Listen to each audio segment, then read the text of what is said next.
आज हम Tel Aviv में हैं। यहाँ एक बहुत ही ज़बरदस्त कार्यक्रम हुआ जिसमें बहुत कम समय में 4,500 लोगों ने हिस्सा लिया। इज़राइल एक ऐसा देश है जो रेगिस्तान को उपजाऊ खेती की ज़मीन में बदलने में व्यस्त रहा है।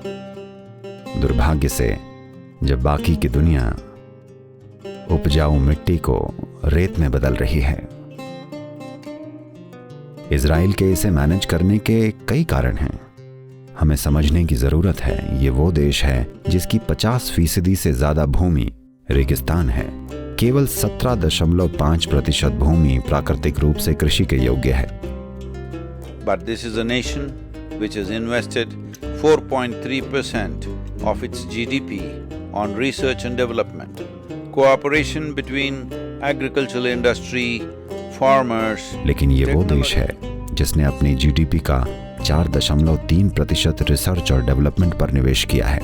कृषि उद्योग, किसानों, तकनीकी रिसर्च और सरकार के बीच सहयोग ने एक ऐसी अद्भुत घटना को जन्म दिया है जहां उन्होंने कृषि के कई पहलुओं को एक बहुत ही उच्च स्तर के काम में विकसित कर लिया है और दुनिया का मार्गदर्शन किया है। साथ ही अपने खुद के विकास के लिए इज़राइल ने बहुत अधिक राजस्व अर्जित किया है।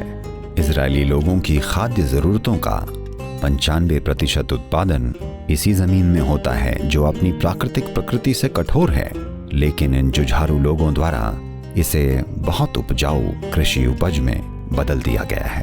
तकनीक के मामले में इज़राइल के पास शायद सबसे ज्यादा कृषि सफलताएं हैं। सटीक कृषि इज़राइल की संस्कृति का एक हिस्सा है। कुशल खेती के लिए तकनीकी विकास इज़राइल की कृषि सिस्टम की पहचान है और ये तकनीक अब दुनिया के बाकी हिस्सों तक भी पहुंच रही है। फसल की रक्षा के मामले में, उपज की रक्षा के मामले में और साथ ही सबसे ऊपर आज सबसे प्रसिद्ध और सिंचाई में पानी बचाने की बहुत अधिक उपयोग की जाने वाली प्रणाली, जिसे आज हम ड्रिप सिंचाई कहते हैं, ये इज़राइल से उत्पन्न हुई है और आज ये पूरी दुनिया में है। कृषि उत्पादन में 16 गुना वृद्धि हुई है, अपनी जनसंख्या से 3 गुना अधिक। ये एक उदाहरण है जिसका दुनिया को अनुसरण करने की जरूरत है और सबसे जरूरी पहलू जो हमें इज़राइल से अनुसरण करने की जरूरत है वो ये कि जहां लोग हैं वहां भोजन होना चाहिए, कहीं और नहीं। ये उन देशों की तलाश के बारे में नहीं है जहां भूमि के विशाल ट्रैक और कम आबादी है और वही विनाशकारी कृषि प्रक्रिया करते रहना और जब वो भूमि जर्जर हो जाए